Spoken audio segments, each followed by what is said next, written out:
Hello friends, ఈరోజు మన topic వచ్చేసరికి స్టాండర్డ్ జీకేలో అవార్డ్స్ అనే టాపిక్ చాలా ఇంపార్టెంట్. ఎందుకు ఇంపార్టెంట్ అంటే ఇక్కడ మనకు ప్రతి ఎగ్జామ్లో ఏదో ఒక ఇంపార్టెంట్ అవార్డు గురించి మనకు క్వశ్చన్స్ రావడం చాలా సహజం.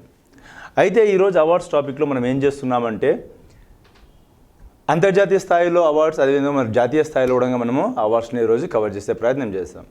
సో ఇక్కడ మనకు ఇంటర్నేషనల్ లెవెల్లో కొన్ని అవార్డ్స్ ఉంటాయి, అదేవిధంగా మనకు జాతీయ స్థాయిలో కూడా కొన్ని అవార్డ్స్ ఉన్నాయి. ఉదాహరణకు అంతర్జాతీయ స్థాయిలో అంటే ఇంటర్నేషనల్ లెవెల్లో మనకు ఉన్నటువంటి ఇంపార్టెంట్ అవార్డ్స్ ఏంటంటే నోబెల్ బహుమతులు. ఏంటది? నోబెల్ బహుమతి, నోబెల్ ప్రైజ్. చాలా చాలా ఇంపార్టెంట్. ఇది ప్రపంచ స్థాయిలో అత్యున్నత పురస్కారం. ఏది? నోబెల్ పురస్కారం. అదేవిధంగా దీంతో పాటు మనకి ఇంకోటి ఉంటుందండి, దాని పేరు రైట్ లైవ్లీవుడ్ అవార్డ్. ఏమంటాం దాన్ని? Right livelihood award. ఈ అవార్డు ఎందుకు ఇంపార్టెంట్ అంటే దీన్ని మనము ఆల్టర్నేటివ్ నోబెల్ అంటాం. అంటే నోబెల్కి ఒక ప్రత్యామ్నాయంగా ఈ అవార్డు అనేది వెలిసింది. కాబట్టి రైట్ లైవ్లీవుడ్ అవార్డ్. అదేవిధంగా ఇంకోటి వెరీ వెరీ ఇంపార్టెంట్ ఏంటంటే రామన్ మెగ్సేసే అవార్డ్. ఏంటది? రామన్ మెగ్సేసే అవార్డ్. రామన్ మెగ్సేసే అవార్డుకు ఉన్నటువంటి ప్రాముఖ్యత ఏంటంటే దీన్ని మనము ఏషియన్ నోబెల్గా మనం పరిగణిస్తాం. అంటే ఆసియా ఖండంలో అత్యున్నత పురస్కారం ఏదంటే రామన్ మెగ్సేసే అవార్డ్. సో ఈ విధంగా మనకి ఇవి మూడు అనేవి అంతర్జాతీయ స్థాయిలో మామూలుగా పౌరులకు ఇచ్చేటువంటి అవార్డ్స్, అంటే ఒక సోషల్ అవార్డ్స్, సామాజిక పురస్కారాలు ఇవన్నీ. అదేవిధంగా మనకు వచ్చేసరికి లిటరేచర్. లిటరేచర్లో మనకు ఉన్నటువంటి అత్యున్నత పురస్కారం ఏదంటే బూకర్ ప్రైజ్. ఏంటండి? బూకర్ ప్రైజ్ లిటరేచర్లో అత్యున్నత పురస్కారం, అత్యంత ఎక్కువ పారితోషికం కలిగినటువంటి పురస్కారం కూడా మనకు బూకర్ ప్రైజే.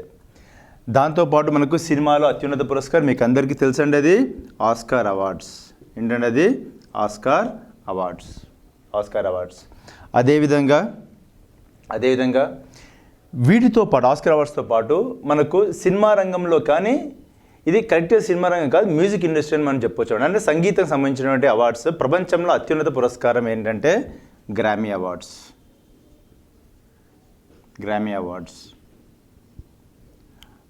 ఇంకొకటి మన భారతదేశంలో స్టార్ట్ చేసినటువంటి గవర్నమెంట్ ఆఫ్ ఇండియా చేత ఇవ్వబడ్డ అవార్డు, కానీ ఇది అంతర్జాతీయ స్థాయిలో ఇస్తున్నటువంటి అవార్డు ఏంటంటే మహాత్మా గాంధీ పీస్ ప్రైజ్.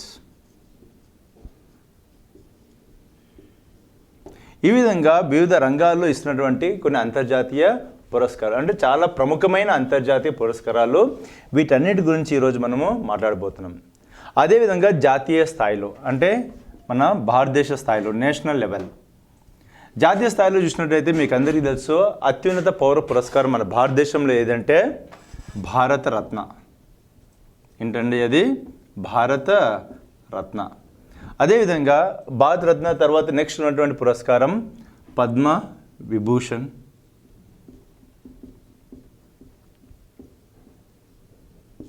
పద్మభూషణ్ ఒక్కొక్క స్థాయి తగ్గిస్తూ చూస్తున్నామండి. పద్మభూషణ్, వీటిలో పద్మశ్రీ చివరిది. ఇవి సామాజికంగా పౌరులకు ఇస్తున్నటువంటి అత్యున్నత పురస్కారాలు: భారతరత్న, పద్మవిభూషణ్, పద్మశ్రీ. అదేవిధంగా సినిమా రంగంలోనే అత్యున్నత పురస్కారం మన జాతీయ స్థాయిలో ఏంటంటే దాదాసాహెబ్ ఫాల్కే అవార్డు. ఏంటది? దాదాసాహెబ్ ఫాల్కే అవార్డు. అదేవిధంగా సినిమా రంగంలో మిగతా జాతీయ స్థాయి పురస్కారాలు, నేషనల్ అవార్డ్స్ ఫర్ ఫిలిమ్స్. వాటిని గురించి అంటే వీటిలో అత్యున్నత దాదాసాహెబ్, మిగతా నేషనల్ అవార్డ్స్ ఫిలిమ్స్. ఇవేమో సామాజిక రంగంలో ఇచ్చేవి. ఇదేమో మనకు సినిమా ఇండస్ట్రీలో ఇచ్చేవి. ఈ రెండు. వీటితో పాటు సాహిత్యానికి ఇచ్చే పురస్కారం. మన భారతదేశంలో అత్యున్నతమైన సాహిత్య పురస్కారం జ్ఞాన్పీఠ్ పురస్కారం.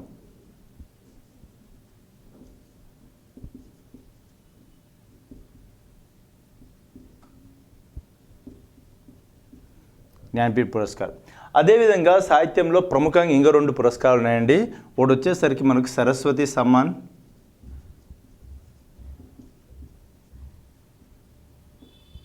అదేవిధంగా Vyas Samman.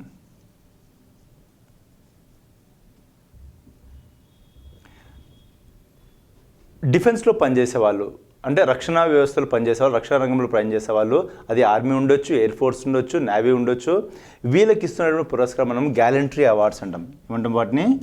Gallantry awards. So ఇవి ప్రముఖంగా మనకు అంతర్జాతీయ స్థాయిలో మరియు జాతీయ స్థాయిలో ఉన్నటువంటి పురస్కారాలు. సో ఈరోజు మన టాపిక్ అంటే అవార్డ్స్ అనే దాంట్లో మనము వీటన్నిటి గురించి మనం చర్చిస్తాం. అంటే ఎప్పుడు స్టార్ట్ అయ్యాయి, వాటికి ఉన్నటువంటి సిగ్నిఫికెన్స్ ఏంటి, అదేవిధంగా ఈ అవార్డ్స్ గ్రహీతలు ఎవరు, అది చాలా చాలా ఇంపార్టెంట్. ఎందుకంటే గుర్తుపెట్టుకోండి, మీరు ఎగ్జామినేషన్లో కరెంట్ అఫైర్స్ని బేసిక్గా చేసుకొని మీకు ప్రశ్నలు అడగబడతాయి. కాబట్టి ప్రతి టాపిక్ కరెంట్ అఫైర్స్ చాలా చాలా ఇంపార్టెంట్.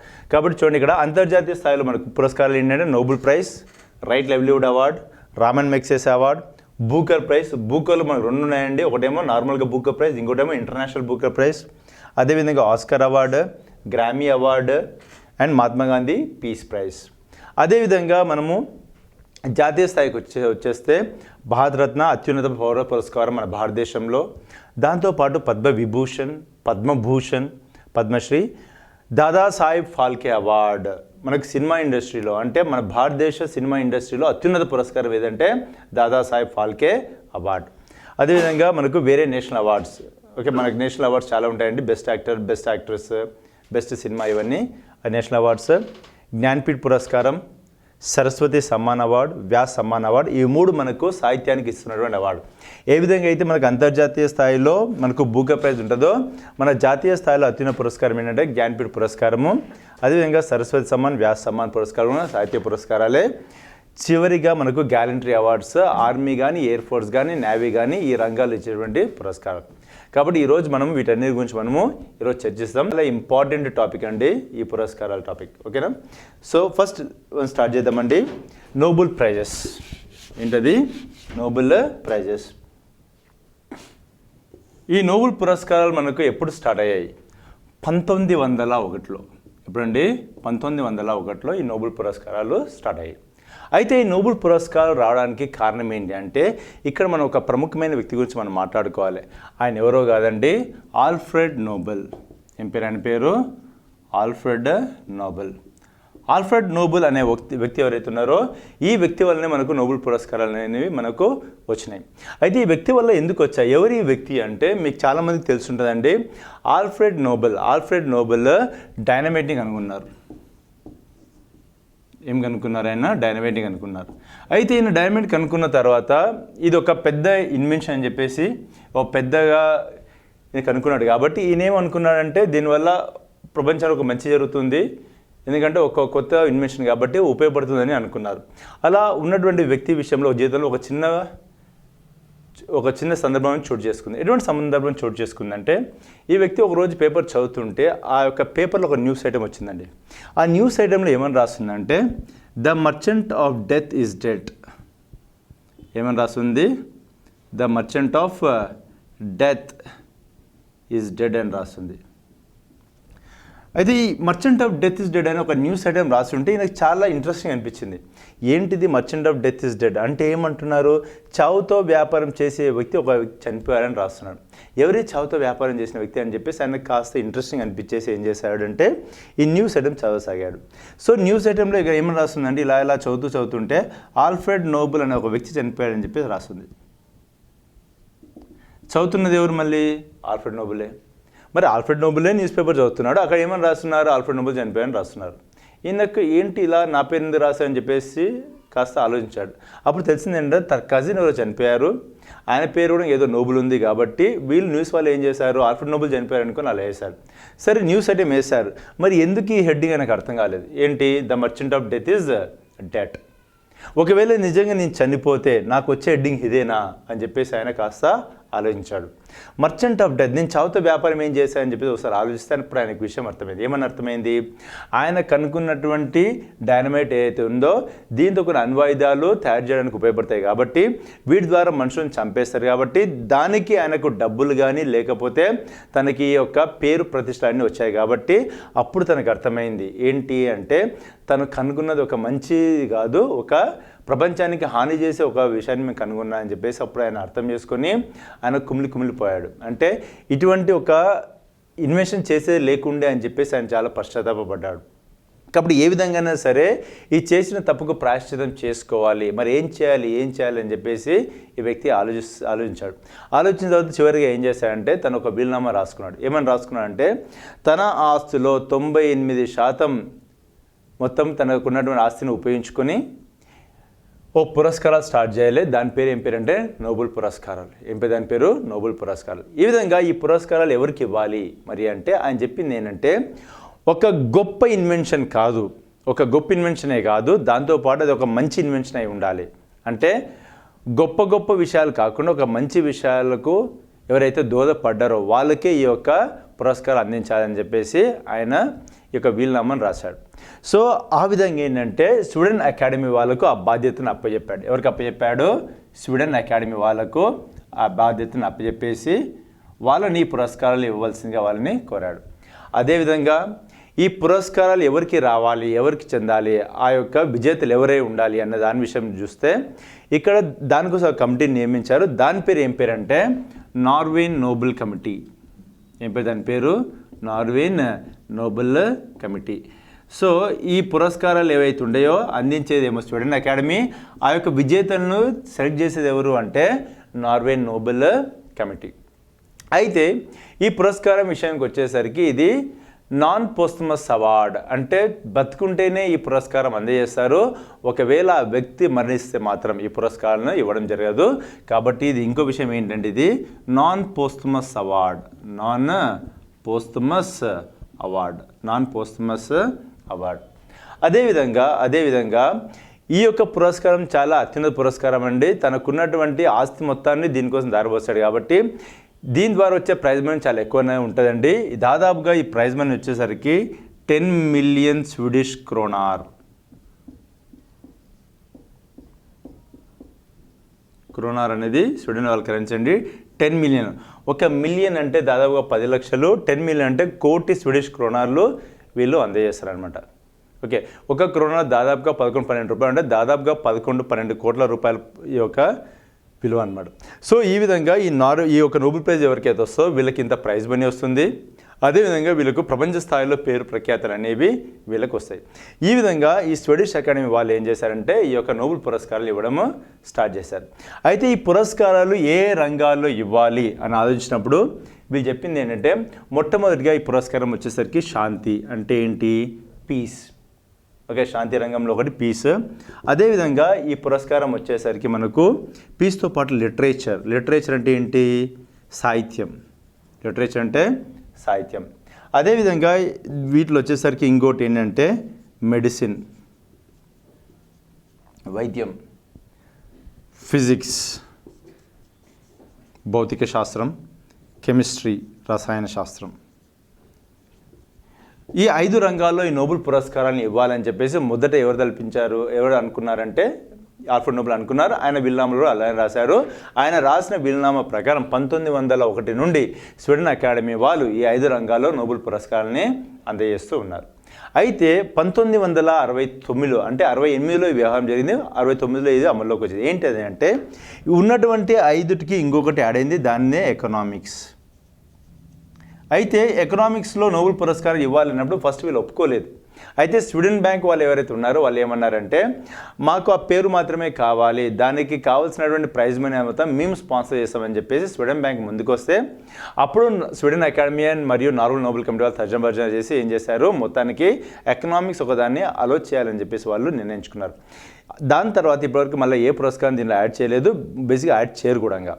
సో ఈ విధంగా మనకు నోబెల్ ప్రైజ్లో ఎన్ని రంగాల్లో ఇస్తారు అంటే మనకు మొత్తం 6 రంగాల్లో ఈ పురస్కారాలను అందజేస్తారు. ఇది ఒక ఇంపార్టెంట్ క్వశ్చన్. సో నోబెల్ బహుమతి మనకు 6 రంగాలు ఇస్తారండి. ఏవేవి అంటే పీస్ ఒకటి, శాంతి ఒకటి, లిటరేచర్ సాహిత్యం, మెడిసిన్ వైద్యం, ఫిజిక్స్ భౌతిక శాస్త్రం, కెమిస్ట్రీ రసాయన శాస్త్రం అండ్ ఎకనామిక్స్ ఆర్థిక శాస్త్రం. సో ఈ 6 రంగాల్లో మనకు నోబెల్ పురస్కారాలని అందజేస్తూ ఉన్నారు. ఓకే, అయితే ఈ నోబెల్ బహుమతి విషయానికి వచ్చినట్లయితే మొట్టమొదటిసారిగా ఈ నోబెల్ పురస్కారాన్ని పొందినటువంటి వ్యక్తి ఎవరు అంటే ఇక్కడ మనకు పీస్ అనేది చాలా అత్యున్నతమైన పురస్కారం అండి. నోబెల్లో పీస్ అనేది చాలా ఇంపార్టెంట్. ఎందుకు అంటే ఈ యొక్క డైనమైట్ కనుగొనడం వల్ల శాంతి లోపించింది కాబట్టి శాంతి పురస్కారం అనేది నోబెల్ శాంతి పురస్కారం అనేది చాలా చాలా విలువగలిగినటువంటి పురస్కారం. సో మొట్టమొదటిసారిగా నోబెల్ శాంతి పురస్కారాన్ని పొందినటువంటి వ్యక్తి ఎవరు అంటే హెన్రీ డునాంట్. ఎవరండి ఈయన? Henry Dunant. ఎవరి హెన్రీ డునాంట్ అంటే ఈయన రెడ్ క్రాస్ అనే ఒక సంస్థను స్థాపించారు. ఏ సంస్థను స్థాపించారు? రెడ్ క్రాస్ అనే ఒక సంస్థను స్థాపించారు. గుర్తుపెట్టుకోండి, రెడ్ క్రాస్ వచ్చింది కాబట్టి మీరు గుర్తుపెట్టుకోవాలి, మే 8th రోజు ఏదైతే ఉందో మనము international day for red cross and red crescent. ఇప్పుడండి మే 8th అనేది international day for red cross and red crescent. అయితే ఈ రెడ్ క్రాస్ అనే సంస్థను స్థాపించినటువంటి వ్యక్తి ఎవరైతే ఉన్నారో హెన్రీ డునాంట్, ఈయనకు మొట్టమొదటి నోబెల్ శాంతి పురస్కారం అనేది వచ్చింది. ఇంకొక ఇంపార్టెంట్ విషయం ఏంటంటే ఈ రెడ్ క్రాస్ అనే సంస్థకు ఇప్పటి వరకు అత్యధిక నోబెల్ పురస్కారాలు కూడా వచ్చాయి. మరి ఎన్ని వచ్చాయా అనే కంటే ఆయనకు 3 నోబెల్ పురస్కారాలు వచ్చాయి. ఎన్ని వచ్చాయండి? 3 నోబెల్ పురస్కారాలు వచ్చాయి. ఇప్పటివరకు 3 నోబెల్ పురస్కారాలు గెలుచుకున్నటువంటి వ్యక్తి కానీ సంస్థ కానీ ఏది లేదు ఎక్సెప్ట్ రెడ్ క్రాస్. రెడ్ క్రాస్కి మాత్రమే అత్యధిక నోబెల్ పురస్కారాలు ఇప్పటి వరకు అందజేశారనమాట. కాబట్టి ఈ 2 చాలా ఇంపార్టెంట్ అండి. మొట్టమొదటి నోబెల్ శాంతి పురస్కారాన్ని గ్రహీత ఎవరు అంటే హెన్రీ డునాంట్. అదేవిధంగా అత్యధికంగా నోబెల్ పురస్కారాలు అందుకున్నటువంటి సంస్థ ఏదంటే రెడ్ క్రాస్. హెన్రీ డునాంట్ ఎవరు అంటే రెడ్ క్రాస్ సంస్థకి ఫౌండర్, ఓకేనా, వ్యవస్థాపకుడు. కాబట్టి ఈ 2 విషయాలు చాలా చాలా ఇంపార్టెంట్. మరి వీటితో పాటు మనం తెలుసుకోవాల్సిన విషయాలు ఏంటి ఈ యొక్క నోబెల్ పురస్కారాల విషయంలో అంటే 2019 సంవత్సరానికి, ఓకే, ప్రతి సంవత్సరం మనకు నవంబర్ డిసెంబర్ మంత్లో వీటిని అనౌన్స్ చేస్తారు. బేసిక్గా December 10th నాడు ఈ పురస్కారాలని అందజేస్తారు, ఓకేనా. సో ఈ December 10th నాడు ఈ పురస్కారం అందజేస్తారు. ఎందుకు అందజేస్తారు December 10th నాడు అంటే ఈ ఆల్ఫ్రెడ్ నోబెల్ చనిపోయినటువంటి రోజు ఏదంటే December 10th. ఏంటది? December 10th. December 10th ప్రపంచవ్యాప్తంగా మనము ఎలా జరుపుకున్నామంటే వరల్డ్ హ్యూమన్ రైట్స్ డే. ఏమంటాం దీన్ని? World human rights day. So ఆ రోజు నాడు ఈ నోబెల్ పురస్కారాలను కూడా వీళ్ళు అందజేస్తూ ఉంటారు. ముఖ్యంగా నోబెల్ శాంతి పురస్కారాన్ని December 10th నాడు వీళ్ళు అందజేస్తారు. ఎందుకంటే అది వరల్డ్ హ్యూమన్ రైట్స్ డే కాబట్టి. ఓకే, గుర్తుపెట్టుకోండి, ఇక్కడ మనము ఇంపార్టెంట్ డేస్ని అదేవిధంగా అవార్డ్స్ మనం లింక్ చేసే ప్రయత్నం కూడా చేస్తున్నాము. ఇక్కడ రెడ్ క్రాస్ విషయానికి వచ్చేసరికి వెంబడి మనకి ఏం గుర్తొచ్చిందండి? May 8th international day for red cross and red crescent. Red crescent అంటే ఏంటి?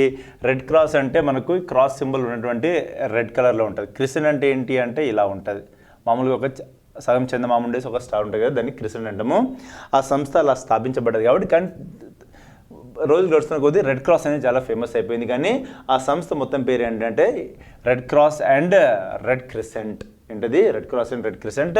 కాబట్టి international day for red cross and red crescent ఎప్పుడండి? May 8th. అదేవిధంగా వరల్డ్ హ్యూమన్ రైట్స్ డే ఎప్పుడు అంటే December 10th. December 10th మరి నోబెల్ ప్రైజ్కి ఏంటి సంబంధం అంటే ఈ December 10th అనేది ఆల్ఫ్రెడ్ నోబెల్ చనిపోయినటువంటి రోజు, ఓకే.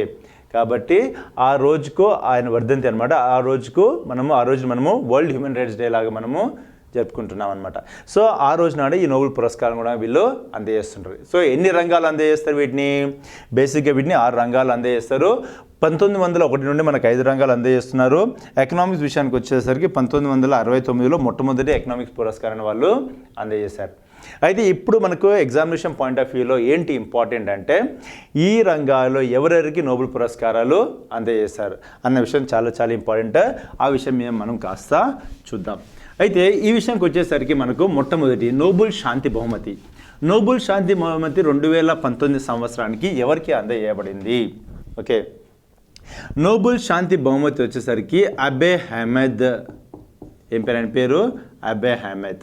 ఎవరి అబే అహ్మద్ అంటే ఈ వ్యక్తి వచ్చేసరికి యూథోపియా ప్రెసిడెంట్.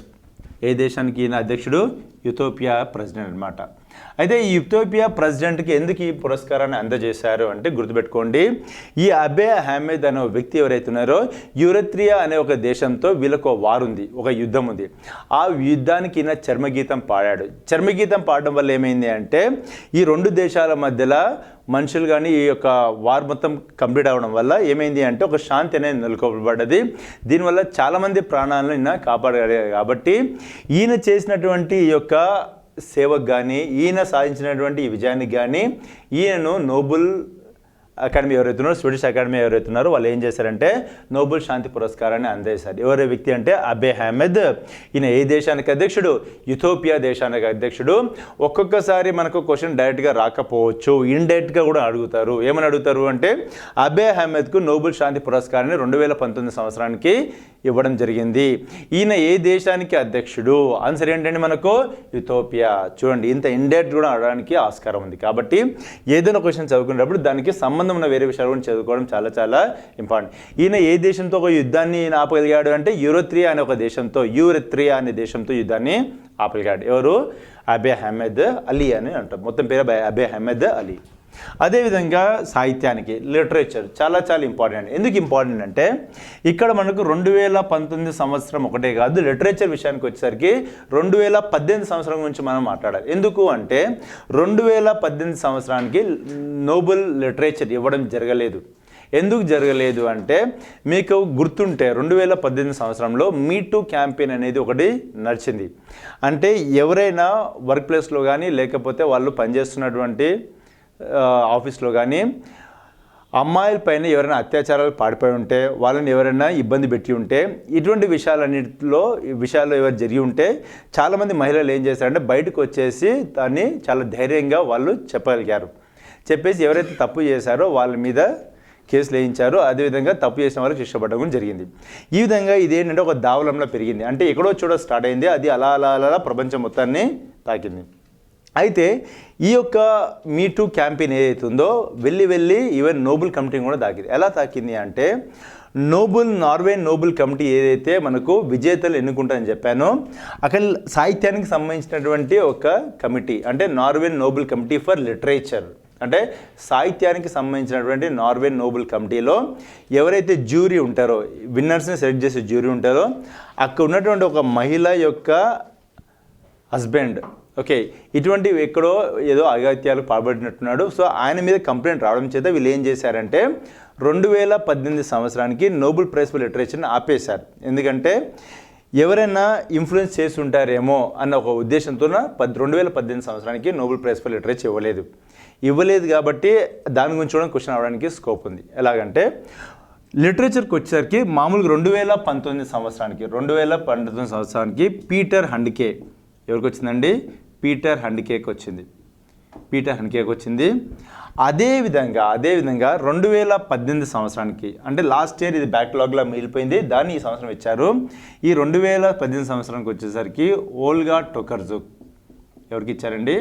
ఓల్గా టోకర్జుక్. గుర్తుపెట్టుకోండి, ఓల్గా టోకర్జుక్ 2018 సంవత్సరానికి నోబెల్ సాహిత్య పురస్కారం గ్రహీత. 2019 సంవత్సరానికి వచ్చేసరికి పీటర్ హ్యాండ్కే. ఎందుకు దీని మీద క్వశ్చన్ రావడానికి ఆస్కారం ఉంది అంటే ఇక్కడ వాళ్ళు ఏదో ఒక 2018 అన్నా మెన్షన్ చేసి అడుగుతారు, 2019 అన్నా మెన్షన్ చేస్తారు. మెన్షన్ చేసినటువంటి క్వశ్చన్లో ఆప్షన్స్ అనేవి 2 పెడతారు. 2 పెట్టినప్పుడు వాళ్ళకు వచ్చింది, వీళ్ళకి వచ్చింది, కానీ 18 ఎవరికి వచ్చింది, 19 ఎవరికి వచ్చింది అన్నది ఒక చిన్న కన్ఫ్యూజన్. ఈ కన్ఫ్యూజన్ని ఆసరాగా చేసుకొని క్వశ్చన్ ఫ్రేమ్ చేయడానికి అవకాశం ఉంది. ఆల్రెడీ క్వశ్చన్ ఎగ్జామ్లో వచ్చిందండి. వాళ్ళు 2018 సంవత్సరం గురించి అడిగారు తెలివిగా, ఓకేనా? సో కాబట్టి మీరు చాలా క్లియర్గా చూసుకోండి. 2019 సంవత్సరానికి పీటర్ హ్యాండ్కేకి వచ్చింది, 2018 సంవత్సరానికి ఓల్గా టోకర్జుక్ వచ్చింది. ఈ ఓల్గా టోకర్జుక్ అన్న పేరు మీరు గుర్తుపెట్టుకోండి. మళ్ళీ ఈ వ్యక్తి మనకు రానున్న కొద్ది టైంలో మనకు మళ్ళీ పరిచయం అవుతారు, ఓకేనా? సో ఈ విధంగా లిటరేచర్కి వచ్చేసరికి పీటర్ హ్యాండ్కే మరియు ఓల్గా టోకర్జుక్. నెక్స్ట్ వచ్చేసరికి మనకు మెడిసిన్ అండి. ఈ మెడిసిన్ వచ్చేసరికి ముగ్గురికి వచ్చిందండి. ఒక వ్యక్తి పేరు వచ్చేసరికి విలియం జి కైలిన్. ఏం పేరు? William G Kaelin. ఒక వ్యక్తి వచ్చేసరికి విలియం జి కైలిన్. ఇంకో వ్యక్తి వచ్చేసరికి గ్రెగ్ ఎల్ సెమెన్జా. ఏం పేరు? Greg L సెమెన్జా. అండ్ మూడో వ్యక్తి వచ్చేసరికి పీటర్ జే రాడ్క్లిఫ్.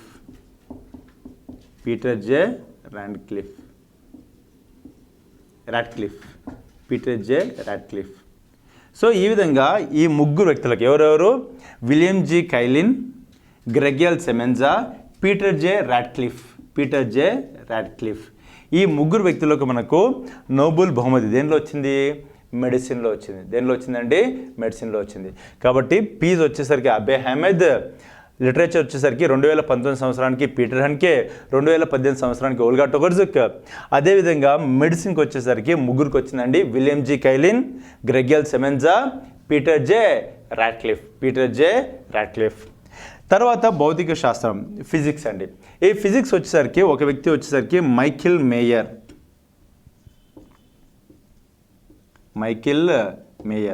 ఓకే. రెండో వ్యక్తి వచ్చేసరికి డుడియర్ క్యూలోస్.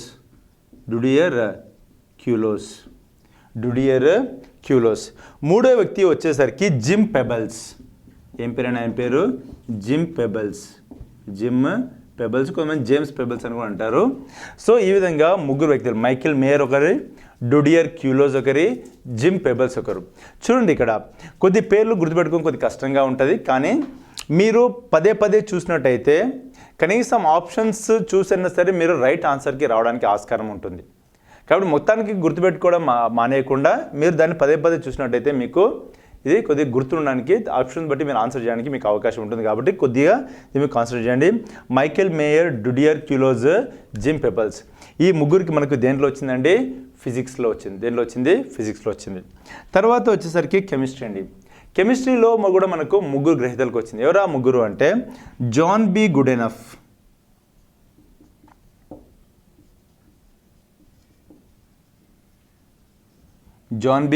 ఎవరో జాన్ వాడు చాలా బాగున్నాడట, good enough. So John B అంటే ఉండాలి, గుడ్ ఎనఫ్గా ఉండాలి. ఎవరు? John B good enough. Okay, ఇది ఒక విషయం. ఇంకో ఆయన వచ్చేసరికి మనకు జపాన్ వ్యక్తి అండి, యాకిరా యోషినో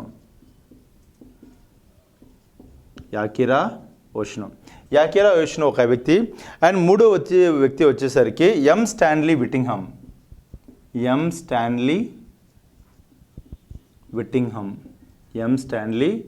విట్టింగ్హమ్. సో ఈ ముగ్గురికి మనకు నోబెల్ కెమిస్ట్రీ అంటే రసాయన శాస్త్రంలో నోబెల్ బహుమతి గెలుచుకున్న వ్యక్తులు. కాబట్టి మెడిసిన్లో ముగ్గురు, ఫిజిక్స్లో ముగ్గురు, కెమిస్ట్రీలో కూడా ముగ్గురు. మెడిసిన్ వచ్చేసరికి William G Kaelin, Gregg L Semenza, Peter J Ratcliffe. Physics వచ్చేసరికి Michel Mayor, Didier Queloz, Jim Peebles లేదా జేమ్స్ పెబల్స్. అదేవిధంగా కెమిస్ట్రీ వచ్చేసరికి John B Goodenough, Akira Yoshino. You can ఏ రాసినా పర్లేదు. అకిరా యోషినో.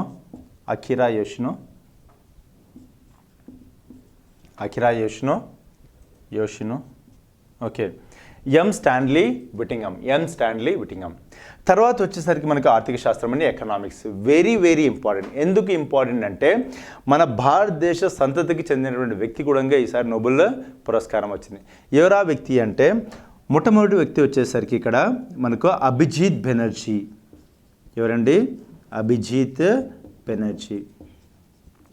అభిజిత్ బెనర్జీతో పాటు ఈ అవార్డుని అందుకున్నటువంటి రెండో వ్యక్తి ఎవరంటే ఆయన సతీమణి ఎస్థర్ డుఫ్లో. ఏం పేరండి? ఎస్థర్ డుఫ్లో. అభిజిత్ బెనర్జీ భారతీయ సంతతి చెందిన వ్యక్తి కాబట్టి గుర్తుపెట్టుకోవడం చాలా సింపుల్ అండి.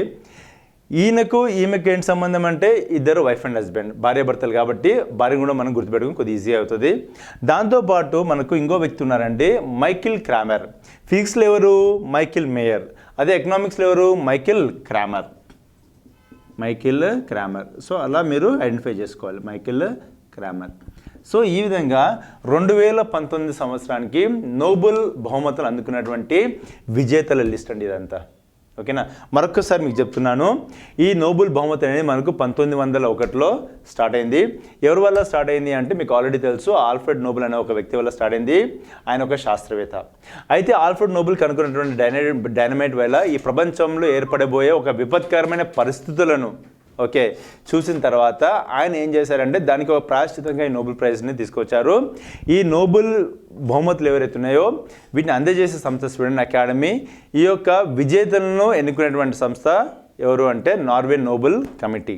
ఓకే, ఇంకోటి ఏంటి, మనకు నోబెల్ బహుమతి ఒకవేళ వచ్చినట్టయితే ఆ నోబెల్ బహుమతికి వచ్చే ప్రైజ్ మనీ ఏంటంటే 10 మిలియన్ల స్వీడిష్ క్రోనార్లు అండి. 10 మిలియన్ల అంటే కోటి స్వీడిష్ క్రోనార్లు ప్రైజ్ మనీగా ఇవ్వబడుతుంది. ఇంకోటి ఏంటంటే ఇది బ్రతుకుంటేనే ఈ అవార్డు ఇస్తారు, చనిపోతే అవార్డు ఇవ్వరు. కాబట్టి ఇది నాన్ పోస్టమస్ అవార్డు. ఏమిటిది? Non posthumous award. ఈ ఏ రంగాల్లో ఇది ఇస్తారు అంటే ఒకటేమో శాంతి రంగం, అదే పీస్. రెండోది వచ్చేసరికి సాహిత్యం, లిటరేచర్. మూడోది వచ్చేసరికి వైద్యం, మెడిసిన్. నాలుగోది వచ్చేసరికి ఫిజిక్స్ భౌతిక శాస్త్రం, ఐదో వచ్చేసరికి కెమిస్ట్రీ రసాయన శాస్త్రం, ఆరోది వచ్చేసరికి ఎకనామిక్స్ అది ఏంటంటే ఆర్థిక శాస్త్రం. అదేవిధంగా మనకు 2019 సంవత్సరానికి ఈ అవార్డు తీసుకున్నటువంటి గ్రహీతలు ఎవరు అంటే పీస్ అబే అహ్మద్ అలీ, యూథోపియా ప్రెసిడెంట్. ఈయన యూరిత్రియా అనే దేశంతో ఒక వార్ని ప్రివెంట్ చేశాడు కాబట్టి ఈయనకి అవార్డు ఇవ్వడం జరిగింది. లిటరేచర్ వచ్చేసరికి మనకు 2019 పీటర్ హ్యాండ్కే, 2018 వచ్చేసరికి ఓల్గా టుగర్జ్కి. 2018 సంవత్సరంలో ఇవ్వలేదు కాబట్టి దీన్ని 2019 సంవత్సరంలో 19కి మరియు 18కి మరియు ఒకటేసారి ఇవ్వడం జరిగింది. ఇంకోటి మెడిసిన్కి వచ్చేసరికి మనకు ముగ్గురు విజేతలు ఉన్నారండి. ఒకరు వచ్చేసరికి విలియం జీ కైలిన్, ఇంకోరు వచ్చేసరికి గ్రెగియల్ సెమెన్జా, మూడో వ్యక్తి వచ్చేసరికి పీటర్ జే రాట్క్లిఫ్. అదే ఫిజిక్స్ వచ్చేసరికి Michel Mayor, Didier Queloz, James Peebles లేదా జిమ్ పెబల్స్. అదేవిధంగా మనకు కెమిస్ట్రీ వచ్చేసరికి John B Goodenough, Akira Yoshino, M Stanley Whittingham. And last మనకు ఎకనామిక్స్ అండి ఆర్థిక శాస్త్రం. వీటిలో అభిజిత్ బెనర్జీ, ఎస్థర్ డుఫ్లో, ఇద్దరు వైఫ్ అండ్ హస్బెండ్. వీళ్ళతో పాటు ఇంకొక సహశాస్త్రవేత్త, ఆయన పేరు ఏం పేరంటే మైకిల్ క్రామర్. అయితే ఇక్కడ మనము ఒక విషయం గుర్తుపెట్టుకోవాలండి. ఏంటి ఆ విషయము అంటే ఇక్కడ మనకు ఆర్థిక శాస్త్రంలో ఈ యొక్క నోబెల్ బహుమతి ఎందుకు ఇచ్చారు అంటే ఇక్కడ మనకు ఆర్సిటి అనే ఒకటి విషయాన్ని వీళ్ళు కనుగొన్నారు. ఏంటంటే ర్యాండమ్ కంట్రోల్ ట్రయల్స్. ట్రయల్ అంటే ఒక ఎక్స్పెరిమెంట్ లాంటిది, అంటే కంట్రోల్డ్ ఎన్విరాన్మెంట్లో ఓకే ర్యాండమ్గా. అంటే ఏమంటున్నారు వీళ్ళు అంటే ఏదైనా ఒక ప్రభుత్వ పథకాలని వీళ్ళు అమలు చేయాలనుకుంటే ఒక పథకాన్ని డిజైన్ చేసేసి దాన్ని దేశం మొత్తం అమలు చేస్తే ఒక్కొక్కసారి ఆ పథకం సఫలీకృతం కాకపోవచ్చు. సఫలీకృతం అయితే పర్లేదు, కానీ కాకపోతే దానివల్ల వచ్చేటటువంటి లాస్ అవుతుందో చాలా ఎక్కువగా ఉంటుంది. కాబట్టి ఇటువంటి వాటిని ప్రివెంట్ చేయడానికి, నివారించడానికి వీళ్ళు ఏం చెప్తున్నారు అంటే మీకున్న ఐడియాస్ని కొన్ని డిఫరెంట్ ఐడియాస్ని క్రోడీకరించేసి ఒక్కొక్క ఐడియాని ఒక్కొక్క ప్రాంతంలో మీరు సపరేట్గా మీరు దాన్ని ఇంప్లిమెంట్ చేయండి. ఇంప్లిమెంట్ చేస్తే ఏ ఐడియాకు మంచి రిజల్ట్స్ వస్తున్నాయో చూసుకోండి. ఓకే, ఎందుకు రిజల్ట్స్ రావట్లేదో చూసుకొని మంచి వచ్చిన వాటికి ఏమైనా చేంజెస్ ఉంటే చేసేసి ఆ వచ్చినటువంటి ఐడియాని మీరు ఆ పథకాన్ని మీరు దేశవ్యాప్తంగా మీరు అమలు చేస్తే సక్సెస్ రేట్ రావడానికి చాలా ఎక్కువగా ఉంటుంది. దీనివల్ల ఏమిటి అంటే మనము పెడుతున్నటువంటి ఖర్చు వృధా కాకుండా మనం నివారించుకోవచ్చు. ఈ విధంగా ప్రతి దేశం తను పెడుతున్నటువంటి ఖర్చు వృధా కాకుండా నివారిస్తే ప్రపంచానికి చాలా మేలు చేస్తుందని చెప్పేసి భౌతిక శాస్త్రము నోబెల్ గ్రహీతలు ఎవరైతే ఉన్నారో Abhijit Banerjee, Esther Duflo, Michael Kremer వాళ్ళు ప్రతిపాదించినటువంటి ఒక విధానం ఏంటంటే ర్యాండమైజ్డ్ కంట్రోల్ ట్రయల్స్. ఓకేనా, సో ఇందుకు వీళ్ళకి అవార్డు ఇవ్వబడింది. ఓకేనా, కాబట్టి చాలా ఇంపార్టెంట్. సో మనం ఇది మనకు నోబెల్ బహుమతుల విషయం అనమాట. ఇది ఏంటి 2019 సంవత్సరానికి నోబెల్ బహుమతులు అందుకున్నటువంటి వ్యక్తుల గురించి. మరి భారతదేశంలో ఇప్పటి వరకు నోబెల్ బహుమతులు అందుకున్న వ్యక్తులు ఎవరైనా ఉన్నారా అంటే చూడండి, ఇక్కడ మొట్టమొదటిసారిగా నోబెల్ పురస్కారాన్ని భారతీయుల్లో అంటే మొత్తానికి మన భారతదేశంలో చూసినట్టుగా 13 మందికి వచ్చిందండి. దాంట్లో 8 మంది మన భారత సంతతికి చెందినటువంటి వ్యక్తులు, 5 మంది మాత్రమే భారతీయులు. ఓకే, ఆ భారతీయులు ఎవరు అంటే మొట్టమొదటి వ్యక్తి వచ్చేసరికి రవీంద్రనాథ్ ఠాగూర్. ఎవరండి? రవీంద్రనాథ్ ఠాగూర్. మీకు ఐడియా ఉంటుందండి రవీంద్రనాథ్ ఠాగూర్. ఆయన ఒక ఫేమస్ నవల ఏంటండి అంటే గీతాంజలి. ఏంటది? గీతాంజలి. అదేవిధంగా ఈయన తర్వాత ఈ యొక్క నోబెల్ పురస్కారాన్ని అందుకున్నటువంటి ఇంకో వ్యక్తి ఎవరంటే sir CV Raman. Sir CV Raman ఎందుకు ఫేమస్ అంటే రామన్ స్కాటరింగ్ ఎఫెక్ట్ని సర్ సివి రామన్ ప్రతిపాదించారు. అయితే ఇక్కడ మనకు ఒక ఇంపార్టెంట్ విషయం, సర్ సివి రామన్ స్కాటరింగ్ ఎఫెక్ట్ని ఏ రోజు నాడు ప్రతిపాదించారు అంటే మీకు ఐడియా ఉండొచ్చండి, ఫిబ్రవరి 28, 1928. ఎందుకు ఇంపార్టెంట్ అంటే ఫిబ్రవరి 28 అంటే ఏంటి అంటే నేషనల్ సైన్స్ డే. ఎందుకు నేషనల్ సైన్స్ డే అంటే సర్ సివి రామన్ గారు రామన్ స్కాటరింగ్ ఎఫెక్ట్ని ఫిబ్రవరి 28 నాడు ప్రతిపాదించారు కాబట్టి ఆ రోజున మనం ఇంపార్టెంట్ డేగా భావిస్తుందని నేషనల్ సైన్స్ డే లాగా మనము జరుపుకుంటున్నాం. ఓకేనా, వెరీ ఇంపార్టెంట్. మూడో వ్యక్తి ఎవరు అంటే మదర్ తెరీసా. ఎవరండి? మదర్ తెరీసా, శాంతి బహుమతి. నాలుగో వ్యక్తి ఎవరు అంటే అమర్త్య సేన్. ఆయన రాసిన ఒక ఫేమస్ బుక్ అండి flood and famine. Okay, Amartya Sen. Okay, economics అంటే ఆర్థిక శాస్త్రంలో నీకు అవార్డు వచ్చింది. చివరిగా ఈ అవార్డు అందుకున్నటువంటి వ్యక్తి మన భారతీయులు ఎవరంటే కైలాష్ సత్యార్థి. ఏం పేరు ఆయన పేరు? కైలాష్ సత్యార్థి. పీస్, కైలాష్ సత్యార్థి, శాంతి బహుమతి. సో ఈ 5 మందికి మనకు నోబెల్ బహుమతి అందుకున్నటువంటి వ్యక్తులు మన భారతదేశం నుండి. ఎవరు? Rabindranath Tagore garu, sir C V Raman, Mother Teresa, Amartya Sen, Kailash Satyarthi. అయితే కైలాష్ సత్యార్థితో పాటు నోబెల్ శాంతి బహుమతి అందుకున్నటువంటి వ్యక్తి ఎవరు అంటే పాకిస్తాన్కి చెందినటువంటి వనిత. ఎవరా వనిత? యూసుఫ్ జాయి మలాలా. యూసుఫ్ జాయి మలాలా. ఎందుకు ఈ వ్యక్తి ఇంపార్టెంట్ అంటే యూసుఫ్ జాయి మలాలా ఎవరైతే ఉన్నారో, యూసుఫ్ జాయి మలాలా నోబెల్ బహుమతి అందుకున్నటువంటి వ్యక్తుల్లో అతి పిన్న వయస్కురాలు. అంటే కేవలం 17 సంవత్సరాల వయసులోనే నోబెల్ బహుమతిని అందుకున్నటువంటి వనిత. ఎవరు? యూసుఫ్ జాయి మలాలా. కాబట్టి ఈ విషయం చాలా చాలా ఇంపార్టెంట్. యూసుఫ్ జాయి మలాలా ఆమె కైలాష్ సత్యార్థితో పాటు నోబెల్ శాంతి పురస్కారాన్ని అందుకున్నటువంటి వ్యక్తి. కేవలం 17 సంవత్సరాలు. ఈమె పుట్టింది 1997లో జూలై 12 నాడు. ఈమె ఈ యొక్క అవార్డు అందుకుంది మాత్రం 2014 సంవత్సరంలో. అంటే కేవలం 17 సంవత్సరాల వయసులోనే ఈ అవార్డుని అందుకున్న వ్యక్తి. ఓకేనా? అయితే ఇక్కడ ఇంకో విషయం అంటే పుట్టింది ఎప్పుడు అని చెప్పాను మీకు? జూలై 12 అని చెప్పాను. ఆ జూలై 12 మనము మలాలా డేగా మనము జరుపుకుంటున్నాం. ఏం జరుపుకున్నామండి? July 12 Malala day. చూడండి ఎన్ని ఇంపార్టెంట్ డేస్ మనకు దీనికి సంబంధితంగా వస్తున్నాయి. So July 12 Malala day. So ఈ విధంగా మనకు ఈ నోబెల్ బహుమతులు చాలా చాలా ఇంపార్టెంట్. ఓకే, డైరెక్ట్గా చదువుకోవడం ఇంపార్టెంట్, దీనికి సంబంధించి వేరే విషయాలు కూడా మనకి చాలా చాలా ఇంపార్టెంట్. మరొకసారి బ్రీఫ్గా చెప్తానండి. ఈ నోబెల్ ప్రైజ్ మనకు 1901లో స్టార్ట్ అయ్యాయి. ఈ ప్రైజ్ స్టార్ట్ అవ్వడానికి కారణం ఆల్ఫ్రెడ్ నోబెల్. ఆయన కనుగొన్నటువంటి ఇన్వెన్షన్ ఏంటంటే డైనమైట్. అయితే ఈ నోబెల్ పురస్కారం అందజేస్తున్నటువంటి సంస్థ పేరు వచ్చేసరికి స్వీడన్ అకాడమీ. ఈ యొక్క విజేతలను ఎన్నుకునేటువంటి కమిటీ పేరు నార్వేన్ నోబెల్ కమిటీ. దీని యొక్క ప్రైజ్ మనీ వచ్చేసరికి మనకు 10 మిలియన్ స్వీడిష్ క్రోనార్లు. ఓకే, దాదాపుగా 1 కోటి స్వీడిష్ క్రోనార్లు. అదేవిధంగా ఇది నాన్ పోస్టుమస్ అవార్డ్, అంటే బ్రతుకుంటేనే ఇస్తారు ఈ అవార్డు, చనిపోతే ఈ అవార్డు ఇవ్వరు. అయితే 2019 సంవత్సరానికి అవార్డు గ్రహీతలు ఎవరు? నోబెల్ శాంతి పురస్కారం Abiy Ahmed Ali, Ethiopia president. Nobel సాహిత్యం literature Peter Handke, Olga Tokarczuk. Peter Handke 2019 సంవత్సరానికి, ఓల్గా టొకర్జుక్ 2018 సంవత్సరానికి. అదేవిధంగా మెడిసిన్ వైద్యశాస్త్రంలో William G Kaelin, Gregg L Semenza, Peter J Ratcliffe. William G Kaelin, Gregg L Semenza, Peter J Ratcliffe. అదేవిధంగా physics వచ్చేసరికి Michel Mayor, Didier Queloz, Jim Peebles. Michel Mayor, Didier Queloz, Jim Peebles. Chemistry వచ్చేసరికి John B Goodenough, Akira Yoshino, M Stanley Whittingham. And finally వచ్చేసరికి economics very very important అండి. Abhijit Banerjee, Esther Duflo, Michael Kremer. వీళ్ళు 2019 సంవత్సరానికి విజేతలు. అదేవిధంగా ఈ యొక్క మన భారతదేశంలో నోబెల్ బహుమతులు అందుకున్నటువంటి విజేతలు ఎవరు, భారతీయులు ఎవరు అంటే Rabindranath Tagore garu, sir C V Raman, Mother Teresa, Amartya Sen, Kailash Satyarthi. Kailash సత్యార్థితో పాటు ఈ నోబెల్ శాంతి పురస్కారం అందుకున్నటువంటి విజేత ఎవరు అంటే యూసుఫ్ జాయి మలాలా. ఆ యూసుఫ్ జాయి మలాలా పాకిస్తాన్ దేశానికి సంబంధించిన వ్యక్తి. జూలై 12 నాడు 1997లో పుట్టాను. కాబట్టి జూలై 12 మనం మలాలా డేగా మనము జరుపుకుంటున్నాము. ఇది మనకు నోబెల్ పురస్కారం సంబంధించినటువంటి చాలా చాలా ఇంపార్టెంట్ విషయాలు.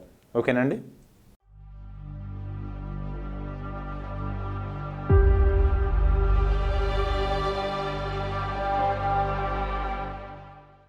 Dear students, do subscribe the Vyoma Academy channel to get an excellent information, analysis, job notifications and motivational videos. And to get more updates from our channel, click the bell icon.